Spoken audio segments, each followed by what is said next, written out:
The War of the Worlds. Chapter 2. The Falling Star. Then came the night of the first falling star. It was seen early in the morning, rushing over Winchester eastward, a line of flame high in the atmosphere. Hundreds must have seen it and taken it for an ordinary falling star. Albin described it as leaving a greenish streak behind it that glowed for some seconds. Denning, our greatest authority on meteorites, stated that the height of its first appearance was about 90 or 100 miles. It seemed to him that it fell to Earth about 100 miles east of him. I was at home at that hour and writing in my study, and although my French windows faced towards Ottershaw and the blind was up, for I loved in those days to look up at the night sky, I saw nothing of it. Yet this strangest of all things that ever came to Earth from outer space must have fallen while I was sitting there, visible to me had I only looked up as it passed. Some of those who saw its flight say it traveled with a hissing sound. I myself heard nothing of that.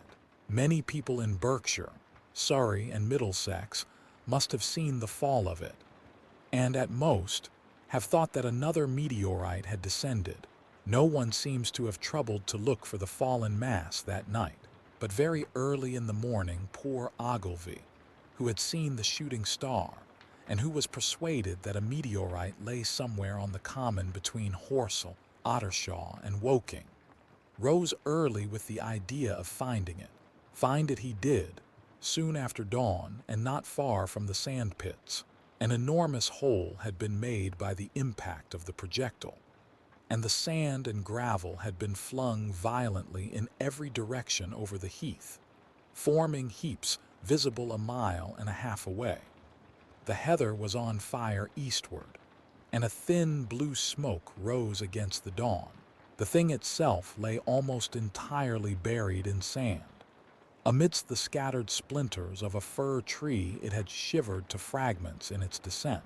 The uncovered part had the appearance of a huge cylinder, caked over, and its outline softened by a thick, scaly, dung-colored incrustation. It had a diameter of about 30 yards. He approached the mass, surprised at the size and more so at the shape, since most meteorites are rounded more or less completely. It was, however, still so hot from its flight through the air as to forbid his near approach.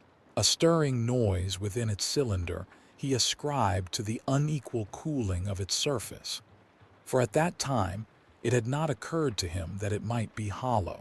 He remained standing at the edge of the pit that the thing had made for itself, staring at its strange appearance, astonished chiefly at its unusual shape and color, and dimly perceiving even then some evidence of design in its arrival.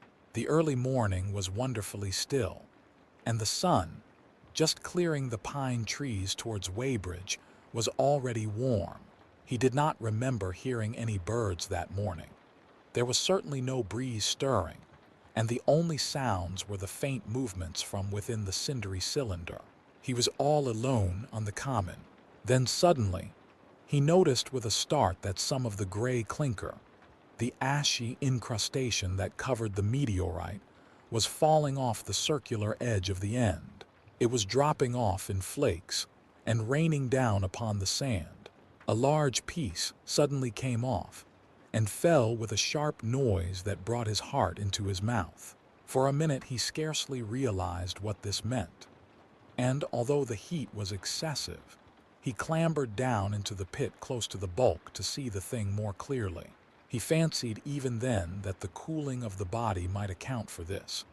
But what disturbed that idea was the fact that the ash was falling only from the end of the cylinder.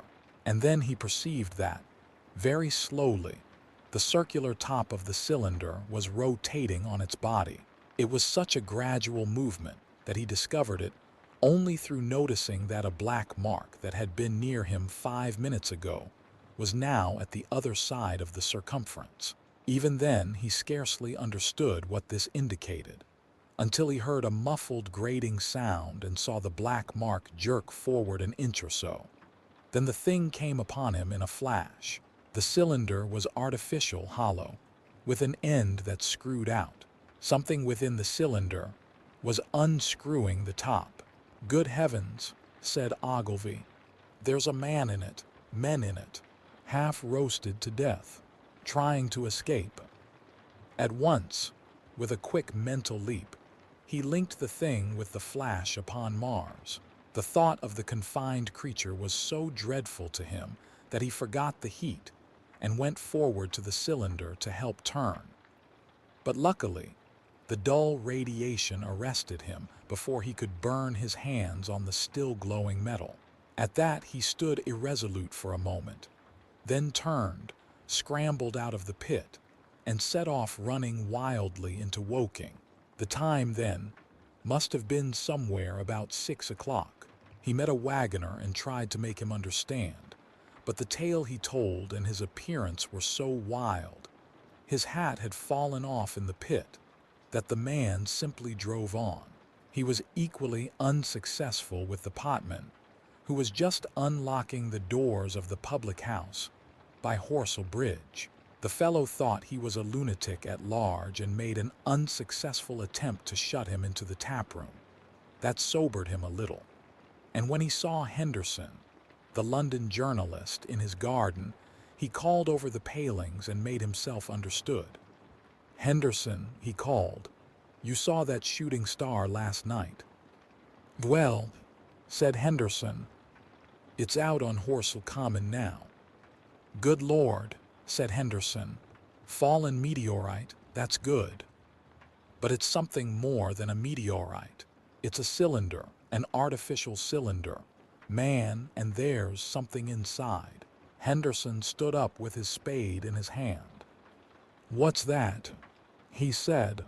He was deaf in one ear. Ogilvy told him all that he had seen. Henderson was a minute or so taking it in. Then he dropped his spade, snatched up his jacket, and came out into the road. The two men hurried back at once to the common, and found the cylinder still lying in the same position. But now the sounds inside had ceased, and a thin circle of bright metal showed between the top and the body of the cylinder. Air was either entering or escaping at the rim with a thin, sizzling sound. They listened, rapped on the scaly burnt metal with a stick, and meeting with no response, they both concluded the man or men inside must be insensible or dead. Of course, the two were quite unable to do anything. They shouted consolation and promises, and went off back to the town again to get help. One can imagine them, covered with sand, excited and disordered, running up the little street in the bright sunlight just as the shop folks were taking down their shutters and people were opening their bedroom windows. Henderson went into the railway station at once, in order to telegraph the news to London. The newspaper articles had prepared men's minds for the reception of the idea. By 8 o'clock, a number of boys and unemployed men had already started for the common to see the dead men from Mars. That was the form the story took. I heard of it first from my newspaper boy about 8:45 when I went out to get my daily chronicle. I was naturally startled, and lost no time in going out and across the Ottershaw Bridge to the sand pits.